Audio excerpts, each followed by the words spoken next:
Purvanchal university. ఇది కేవలం university కాదు, మీ సక్సెస్ స్టోరీకి చిరునామా. ఏంటివన్నీ? నేను చెప్తూనే ఉన్నానుగా, డైలీ వెళ్ళి జిరాక్స్ కొట్ల అమ్మాయికి లైన్ వేస్తున్నాడని. లైన్ వేస్తున్నాడా?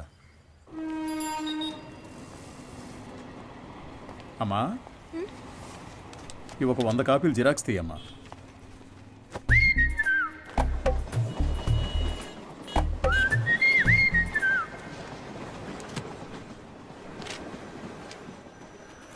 ఇంతకు ముందు వీడిని ఎక్కడైనా చూసావా అమ్మా? లేదు సార్. ఆయనకేంటి ప్రాబ్లం? ఎందుకు కనిపించకుండా పోయారు? మతి స్థిమితం లేకుండా తిరుగుతున్నాడమ్మా. ఉదయాన్నే ఫోన్ చేసి నువ్వు లేనిదే బతకలేనన్నాడు.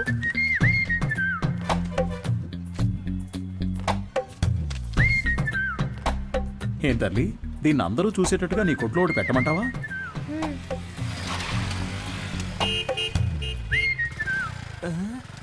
ఐఎస్ఎం ఈయనకి ఇక్కడేం పని? Bye daddy. సార్, ఈ ఫోటోలో ఉన్న ఆయనలాగే లేరు ఆయన? అలాగే ఉన్నాడు కదా. ఏంటిది సార్? తెలియజేయాల్సిన నంబర్ అని నా నంబర్ రాశారు. నీ వల్లే కదా వాడికి మతి స్థిమితం పోయింది. వాడు నీకు తెలీదు?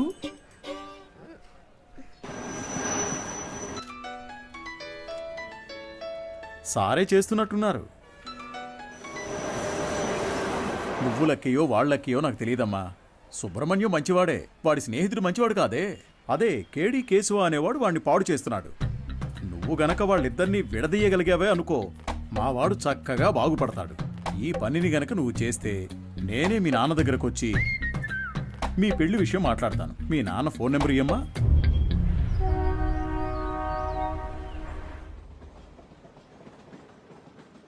పనేమీ లేదని నవ్వుతూ చెప్తున్నావే, నిన్ను నమ్మి మా అమ్మాయిని ఎలా ఇస్తాను? సార్, నా మీద మీకు నమ్మకం లేకపోవచ్చు సార్, కానీ మీ అమ్మాయి మీద నాకు ఎంతో నమ్మకం ఉంది. నన్ను ఎలాగైనా కాపాడగలదు అని. నువ్వేమంటావు బంగారం? నీకు అసలు సిగ్గుందా?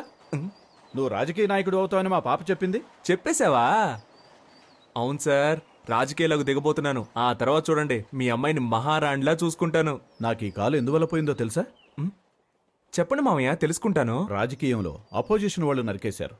నువ్వు ఎవడి చుట్టైతే చప్పట్లు కొడుతూ తిరుగుతున్నావో వాడే నరికేశాడు. వాడి దగ్గరకు చేరొద్దు, రాజకీయాల్లో తిరగొద్దు అని నేను నిన్నేం శాసించను. వచ్చే ఎలక్షన్స్లో నువ్వు గెలిచి వస్తేనే మా అమ్మాయిని ఇచ్చి పెళ్లి చేస్తాను. వాడు నీ కాళ్ళు కూడా నరికేయచ్చు. దాని గురించి నేనేం భయపడను. దీని పేరు మాత్రమే పాప కాదు, ఇది ఎప్పటికీ నాకు పాపే. అదిగో, అది చిన్నప్పుడు రాసిన గీతల్ని కూడా అలాగే ఉంచానంటే అర్థం చేసుకో. పెయింటించడానికి డబ్బులు లేక ఎలా చెప్తున్నాడో. మంచి సెంటిమెంట్ సార్. ఒక విషయం గుర్తుపెట్టుకో, నువ్వు ఎలక్షన్స్ లో గెలిచి వస్తేనే ఇంట్లో అడుగు పెట్టగలవు. బాగుంది సార్. విభూతి సుబ్రహ్మణ్యం ఈ ఇంట్లో కాలు పెడతాడా లేక రాజకీయాల్లో కాళ్ళు విరగొట్టుకుంటాడా? వేచి చూద్దాం సార్.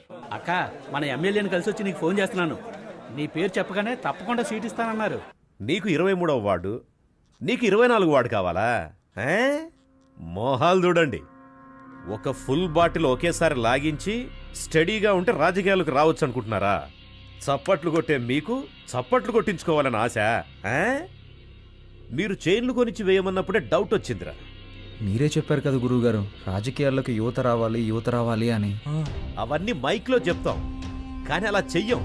తాహతు లేని వాళ్ళు ఎలక్షన్స్లో నిలబడకూడదు. బయటపడరా. అయితే మీ కప్పుని శాలువా తిరిగిచ్చేయండి. చెయ్యి, తీసుకుపడరా. పెద్ద తెచ్చారు సార్. ఓ పని చేయండి, ఇద్దరిని విడగొట్టడానికి ఓ మంచి సందర్భం. ఒకరికి సీట్ ఇస్తామని చెప్పండి, వాళ్లే కొట్టుకు చేస్తారు. ఓ రాయి విసిరి చూద్దాం, లేదంటే ఇద్దరు కలిసి ఏదో కిరికిరి చేస్తారు. మనం ఎప్పుడు ఖాళీగా ఉండకూడదు, ఏదో ఒక గొడవ రేపి బిజీగా ఉండాలంటావు. సరే పిలు. ఎన్ని రోజులను వీళ్ళకి ఏజెంట్లుగా పనిచేస్తాం రా, మనమే ఇండిపెండెంట్ గా నిలబడదాం. రే హనీ, సుబ్రహ్మణ్యం లోపలికి రండి రా, సార్ పిలుస్తున్నారు. రారా, గురువుగారు ఏమనరు. అయ్యా శాలువ అండి. పర్లేదు ఉంచు. చాలా థ్యాంక్స్ అండి. మీరిద్దరూ నా కోసం ఎంత శ్రమ పడ్డారో ఆలోచించానురా. బుర్ర ఖరాబ్ అయిపోయింది. ఏదో ఒకటి చేయాలనిపిస్తోంది, కానీ ఇద్దరికి చేయడం మాత్రం కుదరదు. ఒకరికి కౌన్సిలర్ సీట్ ఇస్తాను, అది ఎవరికి కావాలో మీరే డిసైడ్ చేసుకోండి. సార్, నాకు తెలిసి హనీ కంటే విభూతి సుబ్రహ్మణ్యానికి ఇన్ఫ్లుయెన్స్ ఎక్కువ ఉంది. లేదండి, నాకంటే హనీకే ఇన్ఫ్లుయెన్స్ ఎక్కువ, వాడికే ఇచ్చేయండి. నువ్వేమంటావు హనీ? గురువుగారు, ఒక్క ఫోన్ చేసుకోవచ్చా?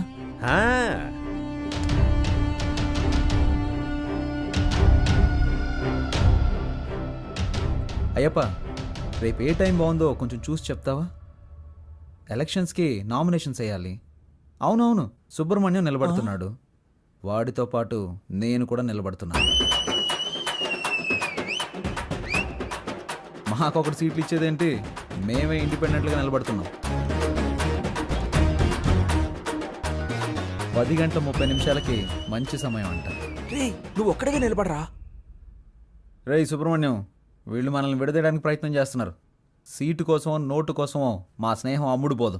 స్వతంత్ర అభ్యర్థులుగా నెగ్గి చూపిస్తాం. రే రారా పోదాం. రే నేను ఒక పంచ్ డైలాగ్ కొడతాను. కొట్టు. నాన్న నువ్వు మా పార్టీకి అపోజిషన్ వాడివి, ఇకపై మేమే నీకు అపోజిషన్ పార్టీ. ఇది ఓన్లీ ట్రైలర్ ఏమా, మెయిన్ పిక్చర్ ఇంకా చూడలేదుగా, చూద్దు గాని వస్తా. పోండ్రా పోండి. రే వాళ్ళేదో మామూలుగా శాలువా తీసుకొని పోతుంటే వాళ్ళని తిరిగి రమ్మని చెప్పావు. టమాటోలతోనో కోడిగుడ్లతోనో మొహాన కొట్టుంటే సహించుండేవాణ్ణి. నన్ను ఒక పెద్ద జీరోను చేసి గోడ మీద పిడకలు కొట్టినట్టు మాటలతో మొహాన టపాటపా కొట్టెళ్ళారు కదరా. నాకు ఇవన్నీ అవసరమారా? సార్ మీరేం కంగారు పడకండి. వాళ్ళు ఎలక్షన్లో నిలబడడం కుదరదు. మనల్ని లెక్క చేయకుండా వెళ్ళారుగా, వాళ్ళే లెక్కల్లో ఉండరు. అవును, తమరో పెద్ద మేధావి.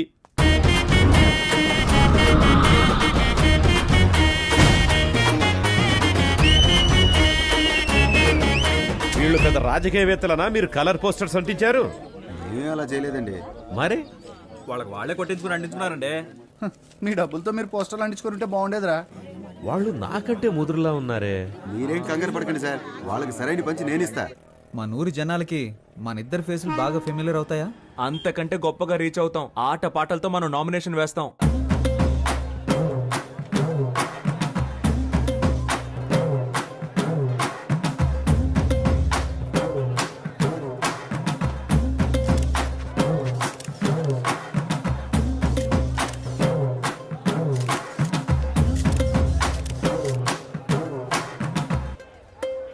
పక్కూరు నుంచి జనాల్ని పిలిపించారండి. డబ్బులు సెటిల్ చేయలేక చెప్పు దెబ్బలు తిన్నారు. రేయ్ నేనే మీకు ఓటే దలుచుకోలేదు, బయట వాడు ఎవడరా మీకు ఓటేస్తాడు? పెద్ద ఊపుకుంటే వెళ్ళి నామినేషన్ వేసి వచ్చాడు. ఇటు చూడు, నేను చెప్పినట్టు వినలేదో ఆ వర్షన్ని నీకు ఇచ్చి చేయదని చెప్తా. వెళ్ళి వాపస్ తీసుకో పో. ఎలక్షన్ లో నిలబడద్దు అని చెప్పినా నిలబడ్డలో అర్థం ఏంటి చెప్పు. నేను ఎవరికి బానిసను కాదని అర్థం. నువ్వు ఎలక్షన్ లో నిలబడ్డానికి మా నాన్న ఒప్పుకోవడం లేదు. విత్డ్రా అయిపో. అవన్నీ కుదరవు.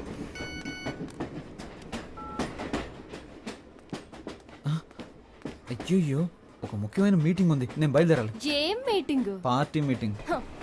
పార్టీ నడిపే మొహమా ఇది? మొహం చూడు. ఎలక్షన్లో నెక్కిన వెంటనే అరెస్ట్ చేయించేస్తాను నేను. వెళ్ళదు. ఆగరా. ఆగమంటున్నానా? పోవే.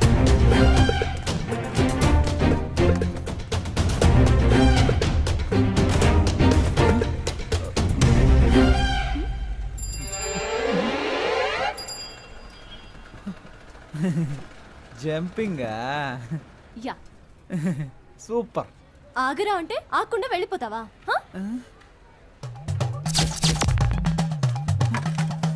ఓ చెప్తే మాట విన్నంటావా? ఫోన్లో ఆడదు కదా అని ఊరుకుంటుంటే ఓ రెచ్చిపోతున్నావేంటి? ఏంటి కొట్టానంటే అంతే. మేమంతా నికార్సైన రౌడీలని తెలుసు కదా. కర్ర కింద పడేవే కింద. నన్నే కొడతావా హనీ? నేనేదో తమాషా చేశాను. నీతో కాక ఇంకెవరితో చేస్తాను? నిజంగా సీరియస్ అయ్యావా? I'm sorry honey. అందుకని పబ్లిక్లో ఎలా ప్రవర్తిస్తావా? ఎవరైనా సరే కాస్త మర్యాద అనేది ముఖ్యం. ఐఎమ్ సారీ రా. సారీ. పర్లేదు. ఏదో నా కాళ్ళ మీద పడి క్షమాపణ వదిలేస్తాను. సారీ. ఏంట్రా? ఏంటి? ఏయ్ హ్యాండ్స్ అప్. గుడ్. నీ కాళ్ళ మీద పడాలా? ఏమన్నా నీకు నేను మర్యాద ఇవ్వాలంటావా? ఇంతకు మించి నేను ఓపిక పట్టలేనే.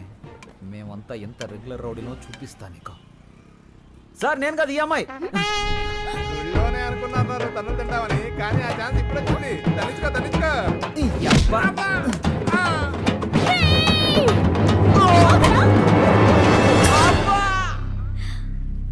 Good shot.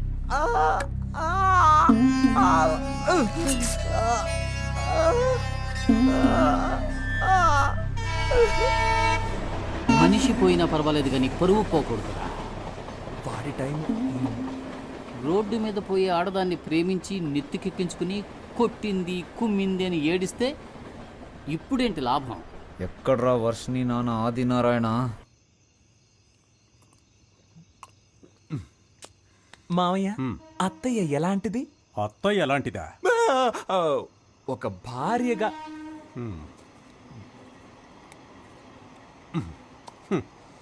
ఒక్క మాటలో చెప్పాలంటే పెళ్లికి ముందు మూగదానిలా ఉండేది. మరి ఇప్పుడు నేను చెమిటివాణ్ణి అయ్యాను. మరి మీ కూతురు వర్షిని? దానికిప్పుడు 24 ఏళ్ళు. నిజం చెప్పండి, మీ అమ్మాయికి ఏదో జబ్బు ఉంది కదా? ఒట్టేసి చెప్తున్నా, మందు తాగేటప్పుడు అబద్ధం చెప్పను. ఆ ఊ అని మగాళ్ళని కూడా చూడకుండా చేతులు ఎత్తి కాళ్ళతో దంతుంది. అదేం లక్షణం? ఏమనంటే మొహం ఒకలా మారిపోతుంది, కళ్ళు చక్కరాల్లా తిప్పి కొడుతుంది. ఎందుకు? నిన్ను కొట్టిందే. అవును మా. కొట్టిందానా? కరవలేదంతే. మనోడు పీటీ ఉషాని తలుచుకొని పరిగెత్తుకుంటూ వచ్చాడు. కుక్క తరిగినప్పుడు కూడా అలా పరిగెట్టలేదు తెలుసా? ఎన్నిసార్లు కొట్టింది? 2-3 సార్లు. నువ్వెంతో అదృష్టవంతుడి వల్లుడు. నన్నైతే సుమారు 430 సార్లు కొట్టింది తెలుసా? 430 సార్లు? అది తప్పించుకు తిరిగేవాడిని గనక. వర్షిణి చాలా జూనియర్. మీ అత్తగారైతే 1000 సార్లకు పైనే. ఆవిడికి సినిమాల్లో పెట్టినట్టు డూప్లే అవసరం లేదు. మీ అత్త గాల్లోకి ఎగిరి ఒక్క తన్ను తంతుంది చూడు. నీ పెళ్ళం ఎగిరి తంతుందా? Wow, same to. షాక్ అవ్వకూడదు. ఇది పిల్ల, అది పెళ్ళం. కొడతారు, కొట్టని. మా అత్తగారే నన్ను 19 సార్లు ఎగిరి మరీ తన్నింది తెలుసా?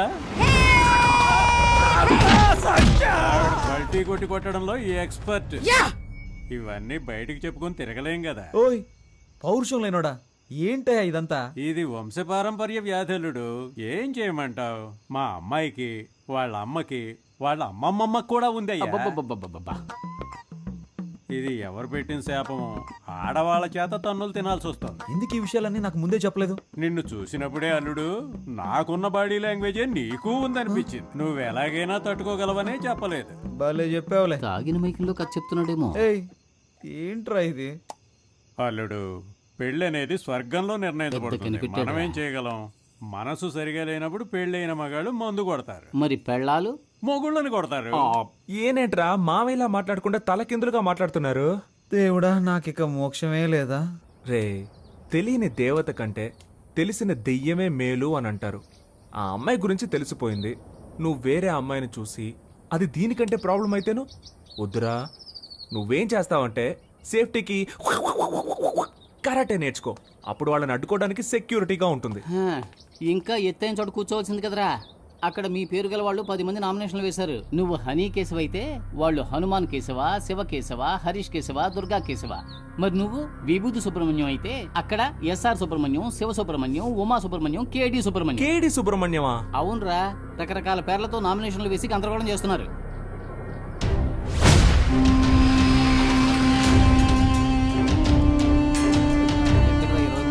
చూడరా, చాలా మంది సుబ్రహ్మణ్యాలు ఉన్నారు. నీ పేరు ఇక్కడ ఉందిరా. 24 ఎక్కడ? హనుమాన్ కేశవ, శివ కేశవ, హరీష్ కేశవ. ఏంట్రా ఇందులో హనీ కేశవ పేరే లేదేంటి? నామినేషన్స్ ను పరిశీలించేటప్పుడు రావాలని మీకు తెలీదా? స్థానిక ఎన్నికలకు సంబంధించిన నిబంధనలు మీరు చదివి చూడలేదా? ప్రొటెక్షన్ ఆఫ్ సివిల్ రైట్స్ ప్రకారం జైలుకు వెళ్ళుండకూడదు.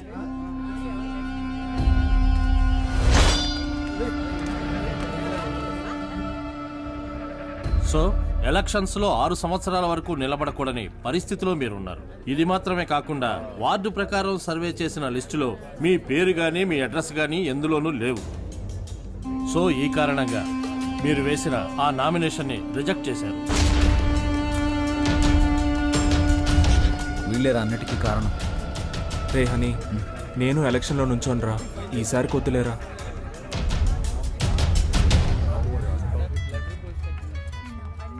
హలో. వర్షిని, నువ్వు చెప్పిన తర్వాత ఆలోచించి చూసా.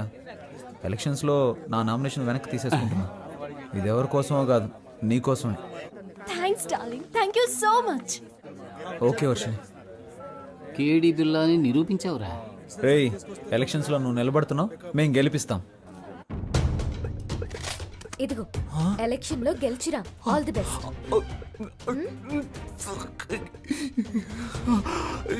ఓవర్ యాక్టింగ్ నీ ఫేస్ కి సూట్ అవ్వలేదురా. కరెక్ట్ గా కనిపెట్టేసింది.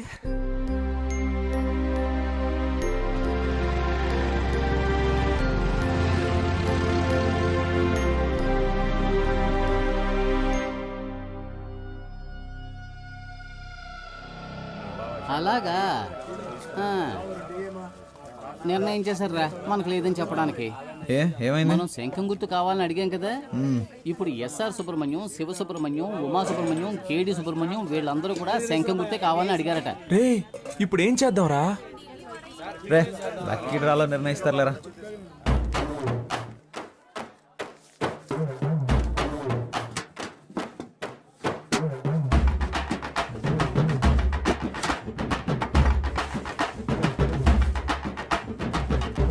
విభూతి సుబ్రహ్మణ్యానికే శంఖం గుర్తు. కొత్తగా వచ్చారా? అవును సార్. బయటికి వెళ్ళండి అయ్యా.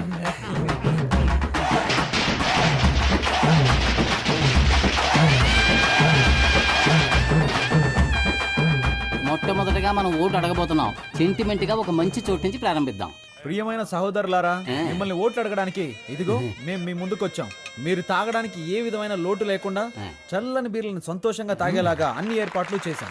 మీరు చేయాల్సిందల్లా శంఖం గుర్తుపై ఓటేయండి. మనసులోని మాటే చెప్తా వినుకోరా అన్నయ్యా, ఎలక్షన్ లో మీరిచ్చిన మాటలన్నీ ఏమయ్యా? గొప్పగా చేస్తామంటూ కోతలెన్న కోసారు, చేతలకొచ్చేసరికి చటికిల పడ్డారు. ఎదటల తప్పులన్నీ వెలత్తి చూపారు, మంచిని చెయ్యాలంటూ వీళ్ళని చేశారు. వీళ్ళందరూ 420లే, సిగ్గులేని వాళ్ళే వీళ్ళయ్యా. గొప్పగా చేస్తామంటూ కోతలెన్ను కోసారు, చేతలకొచ్చేసరికి చతికిల పడ్డారు.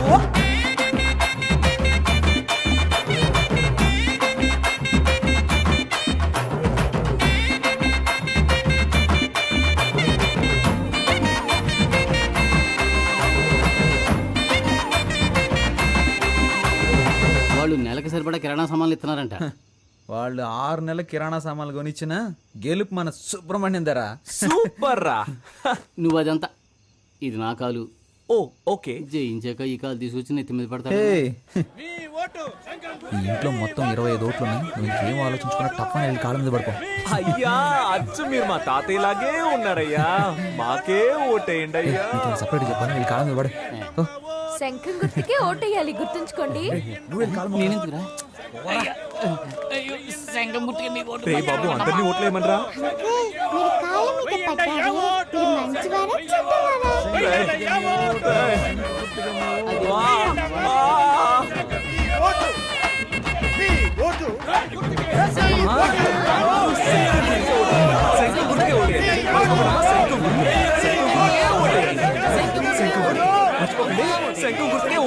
ఏమయ్యా, ఇది 23వ వార్డు, మీదేమో 24వ వార్డు. ఇక్కడికి వచ్చి ఓట్లు అడుగుతారేంటి మీరు? ఇది మీ వార్డు కాదు కదయ్యా. ఏంటి మా వార్డు కాదా? ఎరా చిన్నపిల్లల కాళ్ళ మీద కూడా పడమన్నావు కదరా. వార్డు కూడా తెలుసుకోకుండా ఓట్లు అడుగుతున్నారు. ఏంటని అలా మాట్లాడతారు? మీ వార్డుకి వచ్చి మేము సపోర్ట్ చేస్తున్నట్టే మీరు మా వార్డుకి వచ్చి సపోర్ట్ చేయరా ఏంటి? రాజకీయాల్లో ఇవన్నీ సర్వసాధారణ.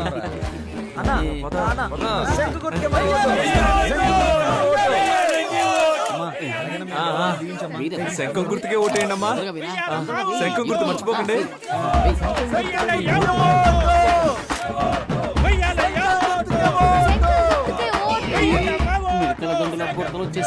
ఒరే బ్రదరు, హారతిస్తే డబ్బులు ఇస్తామని తెలిసి చిన్న పిల్లలు తినే కంచాలతో సహా హారతిప్పించేస్తున్నారా ఈ పెద్దోళ్ళు. చూడరా, మనం గెలుస్తాం కదా.